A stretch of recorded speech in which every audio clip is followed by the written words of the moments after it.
Chronic kidney disease दीर्घकालीन मृगौला रोग यो एकदम हट टपिक या भनौँ सबैमा एकदम चलिरहेको विषयको वस्तु हो हैन।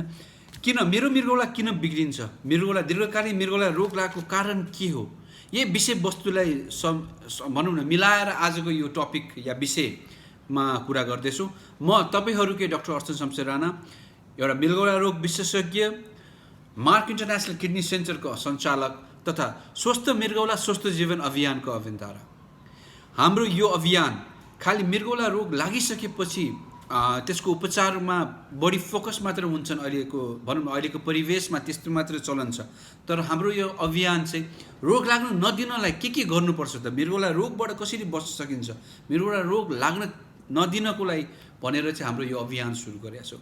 यही अभियानको यही अभियानको कुराहरूमा गर्दैमा यो अभियानकै एउटा भाग भनौँ हाम्रो यो युट्युब च्यानल हो। जस्तै मार्क इन्टरनेसनल किडनी सेन्टरको युट्युब च्यानल पनि हाम्रो यो सबै कुराहरू भन्दैछौँ। त्यस्तै मेरो आफ्नो पर्सनल डाक्टर अर्चन शमशेर राणाको नामबाट पनि युट्युब च्यानल सुरु गरेको छु। त्यसमा पनि हामीले मृगौला सम्बन्धित विषयहरूमा चाहिँ विस्तारमा चाहिँ कुरा गर्नेछौँ। त्यस्तै आज तपाईहरुको सामु लिएर आएको छु क्रोनिक किडनी डिजिज दीर्घकालीन मृगौला रोग। यो रोगको के कारणले त्यो दीर्घकालीन मृगौला रोग डायलिसिस गर्ने अवस्था के कारणले आउँछ हैन। त्यस्तै अब ट्रान्सप्लान्ट गर्ने या भनौँ प्रत्यारोपण गर्ने के कारणले हुन्छ। आज अब दीर्घकालीन मृगौला रोगको कुरा मात्र गर्दा त यसको धेरै लामो, यसलाई चाहिँ म भाग गरेर गरेको छु। आज चाहिँ विशेष गरेर खाली कारण कजेस अफ सिकेडी के कारणले मृगौला रोग लाग्छ, दीर्घकालीन मृगौला रोग लाग्छ त्यो कुरा गर्दैछौँ। अब यसमा चाहिँ अब यही विस्तारमा कुरा गर्दा अनि बाइ द वे अब डायलिसिस गरिरहेको छु, डायलिसिस भइरहेछ, मेरो मृगौला बिग्रिसक्यो, प्रत्यारोपण गर्दैछौँ भनेर भन्छन्। त्यसलाई त अब कारण किन बुझ्नु पर्यो र डाक्टर साहब, अब फेरि डायलिसिस गरिरहेको छु, अब ट्रान्सप्लान्ट गर्छु, चेन्ज गर्छु, भइहाल्छ। यो प्रश्न पनि धेरैले सोधेको छ। तर म भन्न चाहन्छु ट्रान्सप्लान्ट गर्ने या डायलिसिस गरे पनि के कारणले किडनी बिग्रियो भन्ने जान्न एकदम जरुरी छ। किन जरुरी छ भने त्यो कारण जे अब कुनै कारणले भनौँ कुनै पनि रोगले मृगौला बिग्रिरहेको छ त्यो रोगले अरू अङ्गलाई पनि ड्यामेज गर्छ, अरू अङ्गलाई पनि नराम्रो गर्छ। त्यो कारण के हो, अब जस्तै डायबिटिज, प्रेसर होस् या कुनै पनि वंशानुगत रोग, त्यो बुझ्न जरुरी छ। त्यस्तै एउटा ट्रान्सप्लान्टमा जान्छु, प्रत्यारोपणमा जान्छु, तपाईँ प्रत्यारोपणमा जानुभन्दा अगाडि के कारणले किडनी बिग्रिरहेको छ त्यो बुझ्न जरुरी छ। किनभने प्रत्यारोपण गरिसकेपछि पनि तपाईँको किडनी बिग्रिने चान्स हुन्छ। यदि त्यो रोग के कारणले भएको थाहा भयो भने हामीले त्यो अनुसार चाहिँ त्यसको उपचार, त्यो हेरचाह गर्न सकिन्छ। त्यसकारण किन मृगौला बिग्रिसकेकोलाई पनि यो अहिलेको यो प्रस्तुति एकदम इम्पोर्टेन्ट छ। मृगौला राम्रो भएको मान्छेलाई पनि यो एकदम इम्पोर्टेन्ट छ, किनकि मृगौला कसरी बचाउने के कारणले हुन्छ त्यो आफूले बुझ्यो भने पछि त्यही अनुसार चाहिँ हामीले प्रिभेन्सन भनौँ रोकथाम गर्न सकिन्छ। त्यस्तै सुरु गरौँ। Number 1 most common cause of chronic kidney disease या सबैभन्दा महत्त्वपूर्ण कारण जुन दीर्घकालीन मृगौला रोग लाग्छ त्यो हो, 1 नम्बरमा आउँछ ग्लोमेरुलोनेफ्राइटिस है। ग्लोमेरुलोनेफ्राइटिस त्यो भनेको पिसाबमा प्रोटिन जाने रोग या पिसाबमा रगत जाने रोग हो। नेपालीमा सबैभन्दा कमन हैन, कतिले त डायबिटिज, प्रेसर भन्छ जुन विदेश या भनौँ न डेभलप कन्ट्रीमा भन्छ, तर हाम्रो नेपालमा स्टिल अहिले पनि ग्लोमेरुलोनेफ्राइटिस नै छ। 40 वर्षभन्दा तलको उमेरमा डायलिसिस गर्ने या भनौँ न 30 वर्षभन्दा तलको एजमा डायलिसिस गर्ने 80 to 90% भने 10 जनामा 8 जना या 9 जना चाहिँ ग्लोमेरुलोनेफ्राइटिसको शिकार हुन्छ। त्यसकारण यो अब बुझ्नुस् तपाईँ आफै कति इम्पोर्टेन्ट छ त ग्लोमेरुलोनेफ्राइटिस हैन। यो कति इम्पोर्टेन्ट छ यो बुझ्नु। तर एउटा कुरा तपाईँलाई थाहा छैन, यो रोग अगाडि उपचार गरेर पनि 100% निको हुने रोग हो है। सुन्नुस् फेरि, ग्लोमेरुलोनेफ्राइटिस स्टार्टिङमा या सुरुवाती पलमा तपाईँले यसले थाहा पाउनुभयो, यसको निदान गर्न सक्यो भने, यसलाई उपचार गर्यो भने यो 100% निको हुने रोग हो। त्यही पनि नेपालमा यसकै कारणले डायलिसिस गर्नेको सङ्ख्या सबैभन्दा बढी छ है। मैले भनिहालेँ सरकारले सबैतिर चाहिँ रोग लागिसकेपछि उपचार गर्नतिर बढी फोकस गर्छौँ त्यहाँतिर। त्यस्तै हाम्रो स्वस्थ मृगौला स्वस्थ जीवन अभियान यही कुराहरूमा गर्ने, किनभने यस्तो कुराहरू नेपालमा भनौँ मोर देन 50% आधाभन्दा बढी त यही कारणले नै डायलिसिस गरिरहेछ। त्यही भएर यो अगाडि नै हामीले यसको उपचार गर्न सक्यौँ भने यो निको हुन्छ। यसको विस्तारमा चाहिँ हामी पछिको भिडियोहरूमा गर्दैछौँ। त्यसकारण आज चाहिँ खाली के कारणले हुन्छ भनेर मात्र बुझ्ने हो ग्लोमेरुलोनेफ्राइटिस है। पिसाबमा प्रोटिन जाने, पिसाबमा रगत जाने, यो सिम्पल एउटा युरिनको जाँचले मात्र पनि बुझ्न सकिन्छ है। त्यसपछि एकपल्ट भएपछि अगाडि कसरी बढ्ने के गर्ने सबै गर्न सकिन्छ। त्यसकारण प्रमुख र सबैभन्दा इम्पोर्टेन्ट कारण नै ग्लोमेरुलोनेफ्राइटिस। अब नम्बर 2 मा आउँछ हाइपरटेन्सन, प्रेसर हैन, उच्च रक्तचाप। उच्च रक्तचाप, अब कतिले भन्छ मेरो उच्च रक्तचापले चाहिँ किडनी बिग्रिया हो, तर म तपाईँलाई भनिदिन्छु उच्च रक्तचाप लागेको 15 देखि 20 वर्षपछि मात्र किडनी बिग्रिन्छ। फेरि सुन्नुहोस्, उच्च रक्तचाप या हाइपरटेन्सन भएको 15 देखि 20 वर्षमा मात्र किडनी बिग्रिन्छ। अब डेफिनेटली बिचमा म्यालिग्नेन्ट हाइपरटेन्सन भन्छौँ, एकदम स्वाट्टै प्रेसर बढ्ने यस्तो भन्छ, त्यस्तो कन्डिसन रहेछ भने अलि चाँडो हुनसक्छ। तर युजुअली सामान्य रूपमा चाहिँ 15 वर्ष प्लस लाग्छ मृगौला बिग्रिने। अब भन्नुहोस् 30 वर्षको मान्छे आज किडनी बिग्रियो भनेर त्यो मान्छेको के प्रेसरको कारणले हुनसक्छ त? तर हुन्छ होइन डाक्टर साहब मेरो त प्रेसर थियो, प्रेसर कारण कति भयो 1-2 वर्ष भयो प्रेसर भयो। त्यो भने प्रेसर एउटा कुरा बुझ्ने के छ भने प्रेसरको कारणले किडनी बिग्रिन्छ, त्यो त सबैलाई अवगतै छ। तर किडनी बिग्रिसकेको मान्छेको पनि प्रेसर बढ्दै जान्छ है। मैले भनिहालेँ किडनीको कारणले प्रेसर बढ्छ, उच्च रक्तचाप हुन्छ, तर उच्च रक्तचाप भएको मान्छेको पनि किडनी बिग्रिन्छ। अब कतिले चाहिँ के भन्नु, मैले भनिहालेँ दीर्घकालीन मृगौला रोगको लक्षण देखिन्न, एकैपल्ट अन्तिम अवस्थामा गएर मृगौलाले काम गर्न छोडेको 90%भन्दा बढी काम गर्न छोडिसकेपछि मात्रै यसको भनौँ न क्लिनिकल फिचर्सहरू या भनौँ कुनै लक्षणहरू देखिन्छ। त्यो लक्षण मध्येमा एउटा हुनसक्छ प्रेसर है। त्यही भएर मान्छेले पहिला प्रेसर थाहा हुन्छ, त्यही भएर मेरो प्रेसरले बिग्रियो भनेर सोचिन्छ। त्यही भएर यो पनि बुझ्न एकदम जरुरी छ। मैले भनिहालेँ 30-40 वर्षको त युजुअली ट्रान्सप्लान्टमा प्रत्यारोपणमा जानुहुन्छ। त्यस कारण उहाँहरूले चाहिँ के कारणले मेरो मृगौला बिग्रिएको बुझ्न अनिवार्य छ। यसले गर्दा पछिको रिजल्टहरू भनौँ ट्रान्सप्लान्ट गरिसकेपछि प्रत्यारोपण गरिसकेपछि पनि के भनौँ न 1 वर्ष प्रत्यारोपण गरिसकेपछि 1 वर्ष 2 वर्षको मात्र हाम्रो एम होइन, 1 वर्ष किडनी राम्रो राख्ने 2 वर्ष होइन, प्रत्यारोपण गरेपछि त वर्षौँ वर्ष हैन सम्म यसको राम्रो होस्, भनौँ न नमरेसम्म यसको किडनीले चलिराखोस्, 10 वर्ष 20 वर्ष 30 वर्ष चलिराख्नु भन्ने हाम्रो गोल हुनुपर्छ, हाम्रो उद्देश्य हुनुपर्छ। त्यही कारण पहिला बुझ्न जरुरी छ। त्यस्तै अब यो कुरामा नगरेर अब तेस्रो नम्बरमा जाउँ। अनि मैले भनिहालेँ सरी के अरे प्रेसरको मैले भनिहालेँ 90 प्रेसरको कारण पनि जुन यङ एजमा हुनेको चाहिँ म्याक्सिमम एसेन्सियल हाइपरटेन्सन भन्छौँ, जुन प्राइमेरी हाइपरटेन्सन हुन्छ त्यो नभएर सेकेन्डरी भनौँ तपाईँहरूलाई सरल वेमा भन्दा चाहिँ एउटा चाहिँ कुनै कारणले नभइकन यत्तिकै प्रेसर हुने त्यसलाई चाहिँ हामीले एसेन्सियल या प्राइमेरी हाइपरटेन्सन भन्छौँ। या कुनै कारण बसले गर्दा चाहिँ तपाईँको प्रेसर बढ्या छ भने त्यसलाई चाहिँ सेकेन्डरी हाइपरटेन्सन भन्छौँ है। यो बुझ्दा चाहिँ कुनै पनि कारणले प्रेसर बढ्या छ भने त्यसलाई चाहिँ सेकेन्डरी हाइपरटेन्सन हुन त हो। यसको पर्सेन्टेज यसको भनौँ न पर्सेन्टेज एकदम कम छ, तर यङ एजमा यदि यङ एज या सानो उमेरमा यदि प्रेसर रहेछ भने यसको चाहिँ सेकेन्डरी कारणले चाहिँ यसको बढी हुने चान्स हुन्छ। त्यही कारण यो बुझ्न एकदम जरुरी छ है त। सरी सेकेन्डरी कारण भनेको जस्तै मृगौलाको कारण एक हुन्छ, एन्डोक्राइन कारणहरू जस्तै एन्डोक्राइन कारणहरूमा मध्ये भन्दा यो कुसिङ सिन्ड्रोम स्टेरोइड खाएको मान्छेहरूको कारणले कुसिङ सिन्ड्रोम्सहरू कुसिङ भनौँ त्यो हुन्छ। के अरे फियोक्रोमोसाइटोमा भन्ने एउटा कुनै विशेष उहरू एडिसन डिजिज भनौँ न यिनीहरू कारणहरू हुनसक्छ, यो भयो।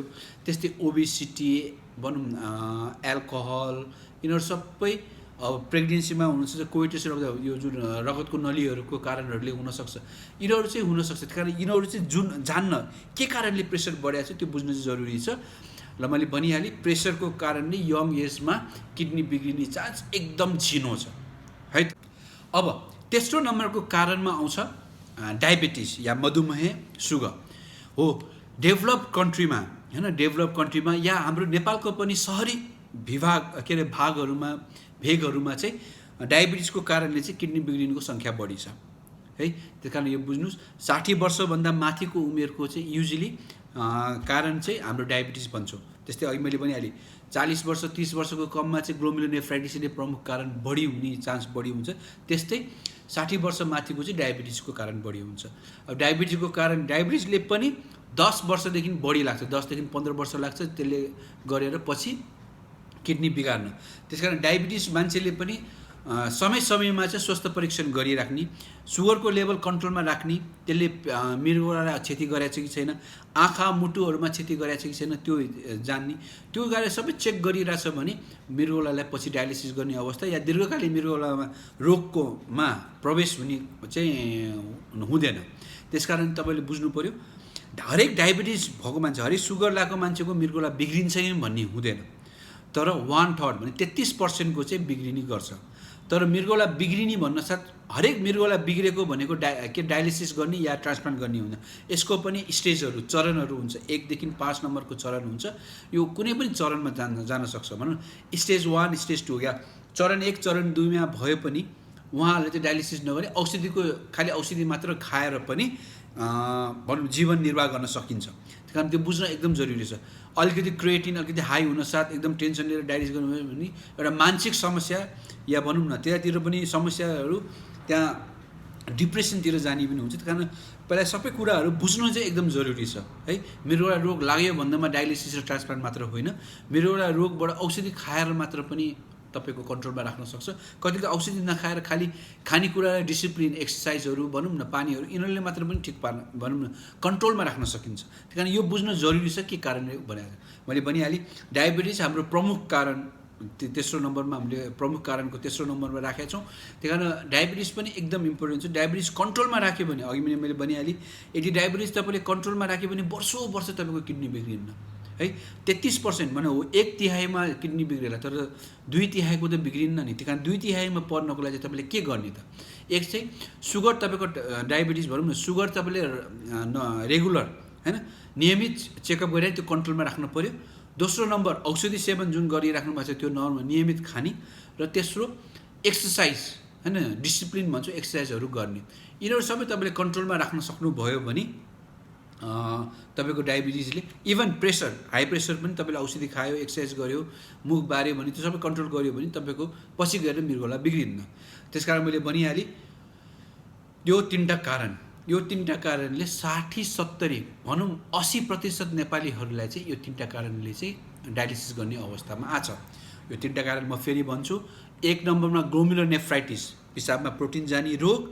2 नम्बरमा हाइपरटेन्सन, उच्च रक्तचाप हैन, हाइपरटेन्सन, उच्च रक्तचाप। तेस्रोमा चाहिँ डायबिटिज, मधुमेह, सुगर। यिनीहरू 3टा कारण चाहिँ एकदम प्रमुख कारण हो। कारण यो बुझ्न जरुरी छ। यो भएको मान्छेले झन् नियमित भनौँ न 2-3 महिना, 6 महिनामा चाहिँ तपाईँले डक्टरसँग गएर परामर्श गर्ने, या एटलिस्ट नभएको झन् मैले भनिहालेँ मृगौला, दीर्घकालीन मृगौला रोग त लक्षण त लास्टमा गएपछि मात्र थाहा हुन्छ। त्यही कारण नियमित परीक्षण गरिराख्ने है। अब अरू असामान्य कस, तर यिनीहरू पनि इम्पोर्टेन्ट छ, तर यिनीहरू पनि बुझ्नुपर्ने कारणहरू भन्दैछु। अब 4 नम्बरमा चाहिँ अब्स्ट्रक्टिभ कज भनेपछि अब्स्ट्रक्सन भनेको अवरोध, कुनै कुरा पनि अवरोध। केसको अवरोध त? जुन पिसाब, मृगौलाबाट पिसाब बन्छ, त्यो पिसाब मृगौला भनौँ पिसाबको नलीबाट हुँदै हुँदै पिसाबको थैलीमा आएर त्यहाँबाट फेरि अर्को पिसाबको नलीबाट गएर निस्किन्छ। यो बाटो, यो जुन पिसाबको बाटो छ हैन, यो बाटोमा कुनै पनि ठाउँमा गएर अवरोध भयो भने, ब्लक भयो भने पछि गएर चाहिँ मृगौला बिग्रिन सक्छ। त्यो अवरोध भएर या ब्लक भएर पछि मृगौला बिग्रिनेलाई चाहिँ भनौँ न अब्स्ट्रक्टिभ कज भन्छु। त्यो पनि एउटा प्रमुख कारण हो। अब नेपालमा यसको प्रमुख कारणमा चाहिँ रेनल स्टोन भने पत्थरीको कारणले चाहिँ यो ब्लक भयो, ब्लकले गरेर चाहिँ किडनी ड्यामेज भयो, त्यसले गर्दा पछि गएर चाहिँ दीर्घकालीन मृगौला रोग गएर डायलिसिस गर्ने अवस्था आउन सक्छ। त्यसकारण पत्थरी, मेरो पहिलाको भिडियोहरूमा पनि मैले पत्थरीको पुरा डिटेलमा कुरा गरेको छु। त्यसमा के क्वेरिजहरू तपाईँले हेर्न सक्नुहुन्छ, कसरी पत्थरी रोगबाट कसरी बच्ने र पत्थरी रोग लागिसकेपछि अगाडि कसरी बढ्ने, त्यो कुराहरू सबै तपाईँहरूलाई यो अगाडिको भिडियोहरूमा भनेको छु। त्यही कारण पत्थरी पनि एउटा एकदम इम्पोर्टेन्ट कारण हो जुन दीर्घकालीन मृगौला रोगको कारण। त्यस्तै अब अरू अब्स्ट्रक्सनहरूमा चाहिँ जुन पुरुषहरूमा 60 वर्षपछि गएको पुरुषहरूमा चाहिँ बीपीएस, प्रोस्टेटको समस्या भन्छौँ। प्रोस्टेटको कारणले गर्दा पनि भनौँ त्यसले गर्दा पिसाबको नलीहरू ब्लक भएर पछि गएर चाहिँ ड्यामेज गर्ने चान्स हुन्छ। त्यस्तै प्रोस्टेट क्यान्सरहरू, जुन 2टा कुराहरू एउटा इम्पोर्टेन्ट। क्यान्सरमा महिलाहरू, वृद्ध महिलाहरूमा चाहिँ जुन सर्भिक्स भनौँ के भन्छ त्यो युटेरस भनौँ न, बच्चादानी, त्यसको कारणले, ओभरीको क्यान्सरले गर्दा चाहिँ पिसाबको नलीहरू ब्लक हुने चान्स हुन्छ। त्यस्तै पुरुषहरूमा चाहिँ प्रोस्टेट क्यान्सरहरूको कारणले गर्दा ब्लक हुने हुन्छ। त्यही कारण यो बुझ्नु पनि एकदम जरुरी छ अब्स्ट्रक्सन हुने। अब बच्चाहरूमा एकदम भर्खर भएको बच्चाहरूमा चाहिँ कहिले कहिले अब्स्ट्रक्सन हुने कारण चाहिँ जुन त्यो नलीहरू चाहिँ सानो हुने जाने हैन, पिसाबको नली सानो भएर त्यसले गर्दा अब्स्ट्रक्सन हुने हुन्छ, या जुन किडनीबाट आउने युरेटर भन्छ त्यही सानो भएर त्यसले गर्दा अब्स्ट्रक्सन हुन्छ। त्यो कारण हुन्छ जुन त्यो कारणले पनि हुनसक्छ। त्यसकारण त्यो बुझ्ने हो। इन्फेक्सनको कारणले गर्दा पनि त्यो नलीहरू सानो हुन्छ, त्यो कुराहरू बुझ्नुपर्ने हो। त्यसकारण हाम्रो चौथो नम्बरमा चाहिँ अब्स्ट्रक्सन हो। त्यस्तै अब पाँचौँ नम्बरमा आउँ। अहिले भर्खर इन्फेक्सनको कुरा गरेँ, पाँचौँ नम्बरमा चाहिँ इन्फेक्सन आउँछ है। भनेको कुनै पनि सङ्क्रमितको कारणले, कुनै पनि इन्फेक्सनको कारणले चाहिँ हुन्छ। कुनै पनि भन्दा पनि स्पेसिफिकली पिसाबको इन्फेक्सन, युटिआई भन्छ, युरिन ट्र्याक इन्फेक्सन, पिसाबको इन्फेक्सनले चाहिँ हुन्छ। तर पिसाबको इन्फेक्सन पनि हामीले दुई किसिमको भन्छौँ। एउटा चाहिँ जुन पिसाबको थैलीभन्दा माथि भएको इन्फेक्सन र पिसाबको थैलीभन्दा तल भएको इन्फेक्सन। पिसाबको थैलीभन्दा माथि भएको इन्फेक्सन चाहिँ मोर डेन्जरस, किनकि किडनीमा हुने हुन्छ। यसले गर्दा चाहिँ पछि गएर दीर्घकालीन मृगौला रोग हुने हुन्छ। कारण यो बुझ्न एकदम जरुरी छ। पिसाबको नलीभन्दा तल भएको उसलाई चाहिँ पिसाब पोल्नेहरू यिनीहरू समस्या हुन्छ। पिसाबको नली माथितिर किडनीमा भने चाहिँ ज्वरो आउने यिनीहरू हुन्छ। त्यही कारण बारम्बार पिसाबको इन्फेक्सन भइरह्यो भने पनि तपाईँको भनौँ न किडनी पछि गएर दीर्घकालीन मृगौला रोगको हुने कारण पनि एक त्यो हो। त्यस्तै इन्फेक्सनमा अरू कुरा गर्दा अरू अनकमन इन्फेक्सनहरू जस्तै तपाईँले सुन्नुभयो होला टिबी त टाउकोदेखि खुट्टासम्म जहाँ पनि लाग्न सक्छ। त्यही कारण टिबी या भनौँ न क्षय रोग भन्छौँ हामीले, त्यो चाहिँ पिसाबको नलीमा पनि लाग्न सक्छ हैन। पिसाबको नली या मृगौलामा टिबी, रेनल टिबी भन्छौँ, त्यो भयो त्यो पनि एकदम रेयर हो। तर त्यसले गर्दा पनि पछि मृगौलामा रोग लाग्न सक्छ। त्यस्तै एचआइभी मान्छेहरूमा पनि किडनी बिग्रिनु भने एचआइभीको कारणले हुनसक्छ। त्यस्तै अरू इन्फेक्सनहरू जुन अलि अनकमन, जुन फङ्गल इन्फेक्सनहरू हुन्छ, फङ्गल इन्फेक्सनले गर्दा पनि पछि दीर्घकालीन मृगौला रोग लाग्न सक्छ। हुन त भनिहालेँ एकदम 0.1% होला, एकदम कम पर्सेन्ट होला हैन, लाखमा एकजना होला। तर त्यो पनि कारण हो। त्यही कारण यो हरेक कारणहरू भन्ने भएको भएर चाहिँ म तपाईँलाई यो भनिरहेँ। त्यस्तै अर्को चाहिँ एउटा चाहिँ आउँछ जुन सिस्टोसोमासिस, जुगा, एक किसिमको जुगा, त्यो सिस्टोसोमासिसहरूले गर्दा पनि इन्फेक्सन हुने। इन्फेक्सनको कारणमा मैले भनिहालेँ सबैभन्दा प्रमुख कारण पिसाबको युरिन, जुन नर्मल युरिन इन्फेक्सन भन्छौँ, त्यो इन्फेक्सन पनि रेगुलर बारम्बार भइरहेको त्यसले गर्छ। त्यही कारण इन्फेक्सन एकदम इम्पोर्टेन्ट छ। जुन पाइलोनेफ्राइटिस भन्छौँ, एक्युट पाइलोनेफ्राइटिस, कारण कुनै पनि किडनीको इन्फेक्सन यदि 2-4 दिन अब माथिल्लो स्पेसली किडनीमा भयो इन्फेक्सन भयो भने त्यसको उपचार चाहिँ एकदम तुरुन्त गराइहाल्नु, बरु भर्ना भएर हुन्छ या इन्जेक्सन चलाएर हुन्छ। त्यसको किनभने त्यसको उपचार गर्ने इम्पोर्टेन्ट किन छ भने मैले भनिहालेँ, पाँचौँ नम्बरको सबैभन्दा कमन दीर्घकालीन मृगौला रोगमा चाहिँ यही इन्फेक्सन पर्छ, पाइलोनेफ्राइटिसहरू पर्छ। कारण यो बुझ्न एकदम जरुरी छ है। अहिले गएर त्यसको ट्रिटमेन्ट गऱ्यो भने पछि गएर चाहिँ रोग लाग्दैन।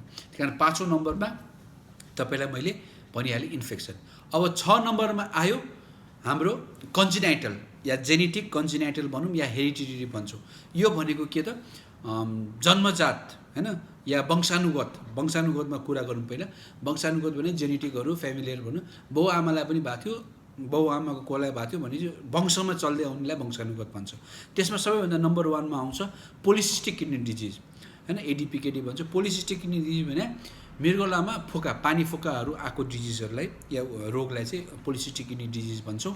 यो चाहिँ वंशानुगत भने तपाईँको बाउ आमालाई कसैलाई छ भने, एकजनालाई छ भने त्यसको उहाँहरूको 50% सन्तानहरूलाई चाहिँ त्यो रोग लाग्न सक्छ है। भन्यो भने अब सपोज एउटा फादर मदर मध्येमा एकजनालाई छ भने उहाँको 2टा बच्चा छ भने एकजनालाई चाहिँ रोग लाग्छ, एकजनालाई चाहिँ रोग लाग्दैन। त्यस्तै 4वटा बच्चा हुनुहुन्छ भने 2जनालाई लाग्छ, 2जनालाई लाग्दैन है। त्यही कारण यो बुझ्न जरुरी छ। किन त्यो यो वंशानुगत रोग बुझेर के गर्ने त भने, वंशानुगत रोग लाग्यो भने त्यसको लक्षण 50 वर्षपछि पुगेर देखिन्छ। तर यो रोग थाहा भयो भने यसको अगाडि उपचार गर्यो भने त्यसले गर्दा पछि कम्प्लिकेसन, जटिलताहरू दिँदैन। भन्न खोजेको जस्तै अब एडिपिकेडीकै कुरा गर्दा पनि अब यसले चाहिँ तपाईँको टाउकोमा पनि हान्न सक्छ, मुटुमा हान्छ, लिभरमा हान्छ हैन, अरू भनौँ कलेजोमा हान्छ। त्यो समस्या भएको भएर चाहिँ यो चाहिँ बुझ्न एकदम जरुरी छ हैन। यसले गर्दा पछि गएर फ्यामिलीहरूमा, किनभने यसको सबैभन्दा मेन चाहिँ किडनी बिग्रिने हुन्छ हैन। किडनी बिग्रिने पनि तपाईँको किडनी बिग्रिनुको पनि यसको सबैभन्दा राम्रो के अरे सबैभन्दा इम्पोर्टेन्ट उपचार कारण चाहिँ प्रेसर हो। कारण यदि एडिपिकेडी तपाईँको फ्यामिलीमा जुन वंशानुगतमा एडिपिकेडी या पोलिसिस्टिक किडनी डिजिज छ भने बुझ्ने कुन मान्छेलाई छ भनेर पहिला त्यो बुझेपछि हुने मान्छेलाई चाहिँ तपाईँले राम्रोसँग उपचार गर्यो, प्रेसरहरू कन्ट्रोल गर्यो, एक्सर्साइज गर्यो भने त्यसले चाहिँ त्यसको चाहिँ अब भनौँ पछि गएर त्यसले कम्प्लिकेसन दिने चान्स एकदम छिनो हुन्छ, कम हुन्छ। कारण बुझ्नु जरुरी छ। अर्को बुझ्न जरुरी किन पनि छ भने सपोज एउटा पोलिसिस्टिक किडनी, बाउको पनि पोलिसिस्टिक किडनी छ, आमाको पनि छ अरे सपोज, अब वंशानुगत भएछ, उहाँहरूको फ्यामिलीमा पनि त्यही चलिरहेछ, उहाँको परिवारमा पनि त्यही चलिरहेछ भने दुईजनाले बिहे गर्यो भने बच्चाहरूमा चाहिँ झन् रिस्क भयो यसमा बढी। बच्चामा चाहिँ रिसेसिभ कारणले हुन्छ, त्यसले गर्दा कम उमेरमा अल्पायुमै उहाँको निधन हुने हुन्छ। कारण यो बुझ्नु पनि जरुरी छ, किनकि फ्यामिली हिस्ट्री लिन एकदम जरुरी छ। जुन विदेशहरूमा चाहिँ गरिरहेको छ, तर हाम्रो नेपालमा चाहिँ यो चलनहरू छैन। त्यही पनि हाम्रो फ्यामिलीमा के रोग लाग्छ, हाम्रो फ्यामिलीमा के चलिरहेछ, क्यान्सरको छ या कुनै रगतको रोगहरू छ, त्यो चाहिँ बुझ्न एकदम जरुरी छ। त्यसले गर्दा पनि पछि गएर चाहिँ हाम्रो भनौँ न prevention is better than cure भन्छौँ नि हामीले। उपचार गर्नुभन्दा उपचार रोग लाग्न नदिनुलाई हामीले प्रिभेन्सन गर्ने भन्छौँ नि, त्यो बुझ्न चाहिँ जरुरी छ। आफ्नो उसमा के रहन भइरहेछ, के रहेछ त्यो बुझ्यो भने पछि गएर सजिलो हुन्छ। त्यस्तै भइहाल्यो वंशानुगतमा अरू आएर एल्पथ सिन्ड्रोम भन्छौँ होइन, त्यो एकदम रेयर हुन्छ। आँखामा अलिकति समस्या हुन्छ, कान अलिकति नसुन्ने हुन्छ, त्यो समस्या भएको एल्पथ सिन्ड्रोमहरू हुन्छ। अरू मेडुलरी स्पोन्ज डिजिज यस्तो के छ होइन, त्यो चाहिँ कन्जेनाइटलमा पर्छ भने जन्मजातदेखि हुने त्यो भयो। त्यस्तै मैले अघि भने जस्तै जुन पिसाबको नली होइन, अब पिसाब फेर्ने ठाउँमा एकदम सानो छ, त्यसलाई ब्लक भएको छ, अवरोध भएको छ भने, अब भनौँ अवरोध पुरा कम्प्लिट भने पुरा ब्लक भएको छ भने त तपाईँको पिसाबै हुँदैन। त्यही भएर थाहा भइहाल्छ ल यसको पिसाब भएको छैन भनेर, अनि त्यसको उपचार गरिहाल्छौँ। तर कस्तो हुन्छ नि कति पार्सल ब्लक भने ब्लक त बन्द त भयो, तर कम्प्लिट ब्लक नभएर अलिकति भनौँ अलिकति भनेको पिसाब त आइरहेछ, तर जस्तै भनौँ 1 लिटर पिसाब गर्नुपर्नेमा 500-600 ml मात्र गयो, त अरू बाँकी भयो। त्यो बाँकी कहाँ हुन्छ त भने त्यो बाँकी पछि रिटेन हुँदै भनौँ न मृगौलामा या मृगौलाको नलीहरूमा हुँदै जान्छ। त्यसले रिफ्लक्स भनौँ, त्यसले गर्दा बिस्तारै समयसँगै गर्दै त्यसले चाहिँ किडनी बिगारिदिन्छ। त्यही कारण त्यो बुझ्नु पनि एकदम जरुरी छ है। अब यिनीहरू चाहिँ तपाईँको कारणहरू भनिहालेँ, कन्जेनाइटल भनौँ या जन्मजात वंशानुगत रोगहरूको भइहाल्यो। 6औं नम्बरमा यिनीहरू भइहाल्यो। अब 7औं नम्बरमा जाउँ। 7औं नम्बरमा सबैभन्दा हामीले लिएको चाहिँ सिस्टमिक कज भने कुनै पनि अरू अङ्गहरूको कारणले गर्दा मृगौला बिग्रिने होइन, सिस्टमिक कजेस भन्छु या कुनै पनि अरू अङ्गले भनिहाल्यो। त्यस्तै अरू रोगहरूको कारण, कुनै पनि अरू अङ्गको रोगहरूको कारणले मृगौला बिग्रिने, त्यसलाई चाहिँ त्यो पनि एउटा प्रमुख कारण 7औं नम्बरमा चाहिँ 7औं नम्बरमा चाहिँ राखेका छौँ। यसमा चाहिँ सबैभन्दा एउटा इम्पोर्टेन्ट ल्युपस नेफ्राइटिस होइन, महिलाहरूमा विशेष गरेर महिलाहरूमा चाहिँ हुने, यो एकदम धेरै हुन्छ महिलाहरूमा। यो महिलामा हुने रोग यो बुझ्नुहोस् है, ल्युपस नेफ्राइटिस। यसको लागि भनेर मैले अगाडिको भिडियो बनाएको छु। यसमा पनि ल्युपस नेफ्राइटिसको तपाईँलाई विस्तारमा चाहिँ सकेसम्म त्यो विस्तारमा चाहिँ के बुझ्नु पनि कसलाई हुने भने महिलाहरूमा हुने यङ एजमा यसको पनि थाहा हुँदैन। भनौँ न कसरी डायग्नोस गर्ने, कसरी पत्ता लगाउन गाह्रो हुन्छ। पनि लास्ट स्टेजमा आएर मात्र मान्छे आउने भएर यो रोगको बारे पनि बुझ्नु के हो त लुपस भनेर बुझ्नु एकदम जरुरी छ। मैले भनिहालेँ ल्युपस नेफ्राइटिस पनि एउटा कमन कज भनौँ, स्पेसली फिमेलहरूमा चाहिँ महिलाहरूमा चाहिँ हुने कारण हो। यो सिस्टमिकमा यो हुन्छ। त्यस्तै अरू बाथको रोगहरू जस्तै रुमेटोइड आर्थराइटिस भनौँ होइन, या युरिक एसिड भनौँ न, बाथ भन्छौँ नि गाउट, त्यो कारणहरूले गरौँ होइन। रुमेटोइड आर्थराइटिस भनिहालेँ, तिनीहरू कारण इम्युनोसोजन सिन्ड्रोम, एमसिडिटी होइन, मिक्स कनेक्टिभिटी डिजिज भने यो बाथको पनि धेरै रोगहरू छ। यिनीहरूको कारणले पनि मृगौला बिग्रिने चान्स हुन्छ।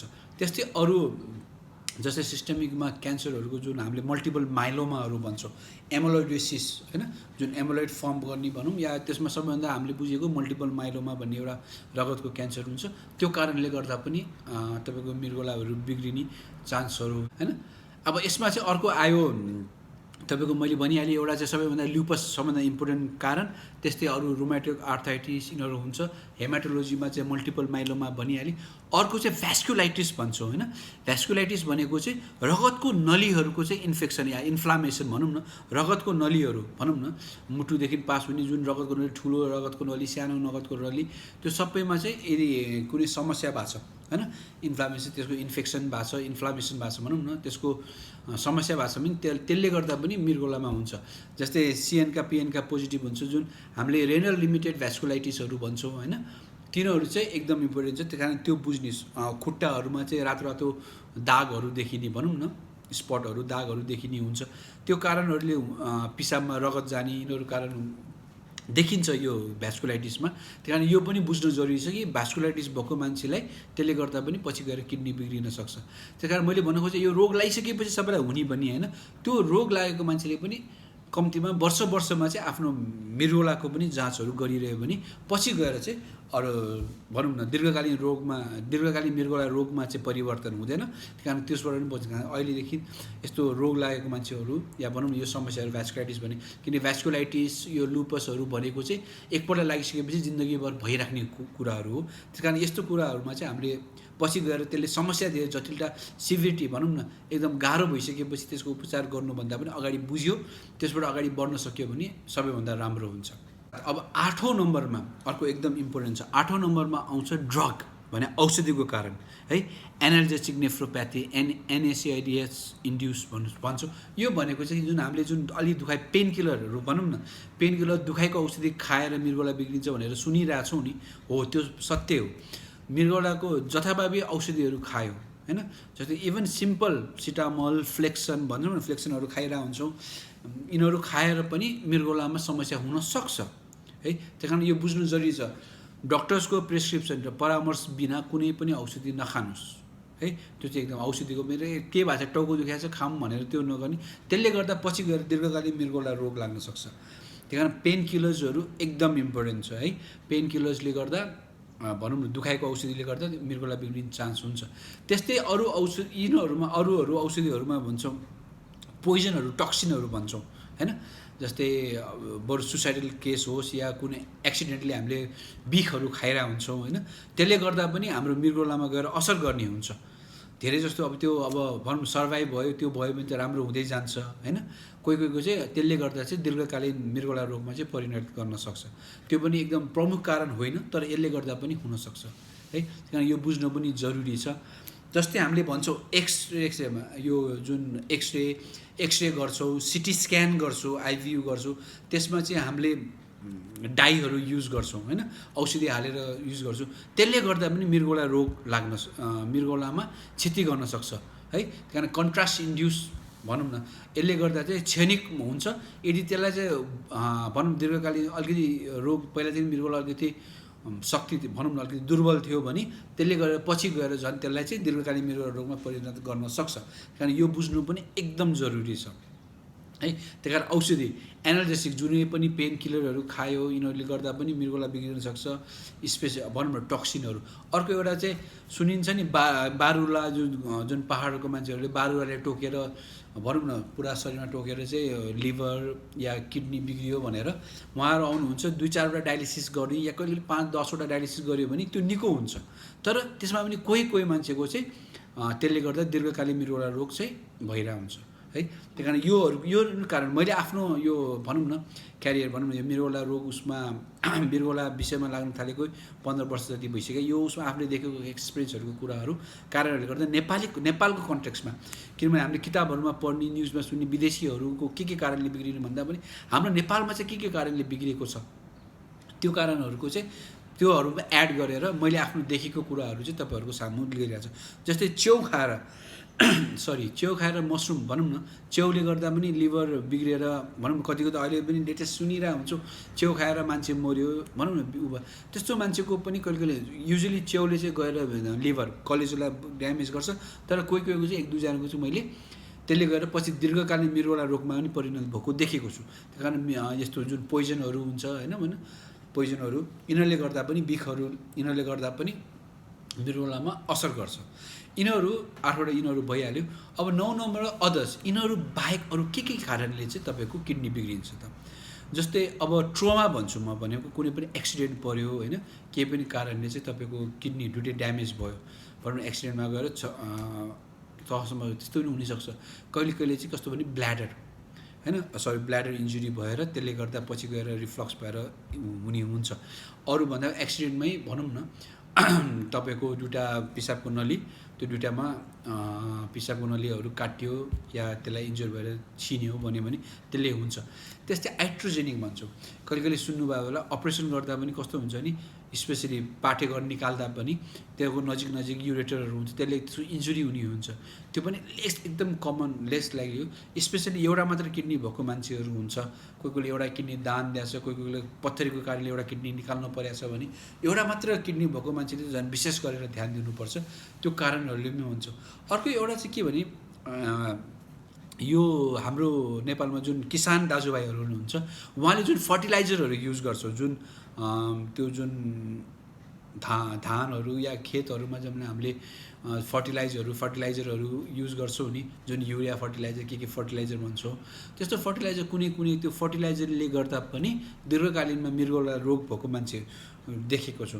जुन आर्सेनिकको कारणले गर्दा छालाहरूमा गर्दा आर्सेनिक त्यो हुन्छ, त्यस्तो पनि देखेको छ। यिनीहरू पनि नोटेड जुन हाम्रो लिटरेचरहरूमा आएको छ।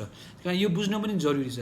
अर्को चाहिँ एउटा के अरे सिकेडी विथ अननोन, सिकेडियु भन्छौँ भने सिकेडी अफ अननोन अरिजिन भने के कारणले किडनी बिग्रेको त्यो चाहिँ राम्रोसँग थाहा हुँदैन। त्यही कारण किडनी बिग्रिने कारण धेरै धेरै सयौँ कारण छ, तर 6 कारण भन्दैमा सबैमा गरिराख्नु छ, आफूले बुझ्नुपर्ने हुन्छ। जस्तै मैले भनिहालेँ सबैभन्दा कमन कारणहरू 3टा हैन, जस्तै ग्लोमेरुलोनेफ्राइटिस जुन हामीले अगाडि सुरुमा हामीले उपचार गऱ्यौँ भने यसको निको हुने रोग हो है। कारण यो बुझ्नु एकदम जरुरी छ ग्लोमेरुलोनेफ्राइटिस। यसको बारे अगाडि पछि म गएर एकदम राम्रो भिडियो भनौँ न लामो एउटा डिटेलमा एउटा भिडियो बनाउनेवालै छु। त्यो भयो। दोस्रो नम्बरमा हाइपरटेन्सन उच्च रक्तचाप, तेस्रो नम्बरमा डायबिटिस या मधुमेह। यो 3टाले चाहिँ 60-70 भनौँ न 80% मान्छेहरूलाई चाहिँ यो 3टाले हुन्छ। त्यही कारण यो 3टा चाहिँ तपाईँले विशेष गरेर ध्यान दिनुपर्छ। यो बाहेक अरू 3-4वटा चाहिँ अरू ध्यान दिनुमा चाहिँ अब्स्ट्रक्सन जुन पत्थरीको कारणले भएको छ हैन, जुन महिलाहरूमा ल्युपस नेफ्राइटिस त्यो कारणले भएको छ हैन, तिनीहरू या कन्जिनाइटल जुन एडिपिकेडी मैले अघि भनिहालेँ पानी मृगौलामा पानी फोका हुने रोग जुन वंशानुगत रोग भन्छौँ पोलिसिस्टिक किडनी डिजिज त्यो हुनसक्छ, या कुनै औषधिको कारण पेन किलर्सहरू रेगुलर खाइरहेको छु बाथको कारणलाई निको पर्न पेन किलर्स भनौँ न त्यस्तो कारणले खाइरहेको छु त्यो यिनीहरू चाहिँ अलि यो 3टा अगाडिको मेन यो 4-5वटा चाहिँ कारणहरू यिनीहरू चाहिँ तपाईँले बुझ्न एकदम जरुरी छ। यिनीहरू नै मेन कारण हो दीर्घकालीन मृगौला रोगको। बाँकीहरू अरू तपाईँलाई संक्षिप्तमा भनिहालेँ। यस्तै अब यो कारणहरू बुझ्नुहोस्। तपाईँले के नबुझेको के कस्तो छ भने मलाई सम्पर्क गर्न सक्नुहुन्छ। हाम्रो युट्युब च्यानल डाक्टर अर्चन शमशेर राणा भनेर पनि देखिएको छ, जुन मार्फत तपाईँले यो हेरिराख्नु भएको छ। त्यस्तै मार्क इन्टरनेसनल किडनी सेन्टर भनेर पनि हामीले युट्युब च्यानल ल्याएको, त्यसमा पनि डिफ्रेन्ट अरू डक्टर्सहरूसँग पनि क्वेसनहरू क्वाइरिजहरू त्यस्तै मृगौला सम्बन्धित के तपाईँहरूको प्रश्न हुन्छ त्यो यसमा मेसेज गर्न सक्नुहुन्छ। मेरो पर्सनल फेसबुक पेजमा पनि तपाईँले मेसेज गर्न सक्नुहुन्छ, नभए यही युट्युबको तल कमेन्ट गर्न सक्नुहुन्छ। किनभने पछि रोग लाएर रुनुभन्दा पनि अहिले नै जाग्न भनौँ न बुझ्नु एकदम जागरुक हुनु चाहिँ एकदम जरुरी छ। किनभने तपाईँहरू मात्र जागरुक भएर तपाईँ एकजना घरमा एकजना जागरुक भएर भयो भने के हुन्छ त भने तपाईँ एकजना मात्र यदि आफूले बुझ्यो भने परिवारलाई बुझ्छ। एकजनाबाट 2जना एउटा परिवार। त्यस्तै गरेर मान्छेहरू भनौँ न हामी नेपालीहरू खालि गाह्रो भइसकेपछि इमर्जेन्सी परिसकेपछि मात्र जान्छौँ हैन। जस्तै इमर्जेन्सी पर्यो गाह्रो भइसके मात्र हस्पिटल जान्छौँ परामर्श गर्छौँ, त्यो होइन। परामर्श हामीले भनौँ न रोग लाग्न नदिन हैन, अप्ठ्यारो हुन नदिन, त्यो पनि बुझ्नुपर्छ। अब मेरो बाउबाजेलाई हाइपरटेन्सन प्रेसर भनौँ न डायबिटिज छ भने मलाई हुने चान्स पनि बढी हुन्छ। अब त्यसको लागि के गर्नु भएको छ त? के तपाईँले एक्सर्साइज रेगुलर गर्नुहुन्छ? तपाईँले रेगुलर परामर्श डक्टरसँग परामर्श लिएर त्यो सुगरहरू चेक गरिराख्नु भएको छ? यो अहिलेदेखि गर्ने पानी खानपिनमा हेरचाह रक्सी चुरोट यिनीहरू सबै गर्नुपर्ने हुन्छ है। अब रक्सी चुरोटको नाम दिँदा रक्सी चुरोटले पनि डाइरेक्टली इन्डाइरेक्टली तपाईँको मृगौला बिगार्छ है। त्यस्तै एल्कोहल रक्सीले पनि तपाईँको डाइरेक्टली इन्डाइरेक्टली तपाईँको भनौँ न मृगौला बिगार्छ। त्यस्तै ओबेसिटी भने मोटापनले पनि बिगार्छ। यो 3टा पनि मैले अघि एड गर्नु पनि नगरेँ, एटलिस्ट लास्टमा भयो भने यो कुरा पनि तपाईँलाई अवगत गराइदिइहालेको छु। बुझ्नु यिनीहरू पनि बुझ्ने कुरा हो। त्यही कारण पछि बिग्रिसकेपछि अप्ठ्यारो भइसकेपछि इमर्जेन्सी परिसकेपछि रुनुभन्दा अहिले नै आफूले चेक गर्ने बुझ्ने है। बुझेर अगाडि कस्तो हुन्छ हामीलाई कमेन्ट गर्नुहोस् प्लिज, के नबुझेको कुरा कमेन्ट गर्नुहोस्। त्यसलाई चाहिँ सकेसम्म चाँडो र राम्रो तपाईँले बुझ्ने गरी सरल भाषामा त्यसलाई चाहिँ हामीले एन्सर दिने प्रयास गर्छौँ। त्यही भन्दै मलाई डाक्टर सुषमा शर्मालाई बिदा दिनुहोस्। नमस्ते।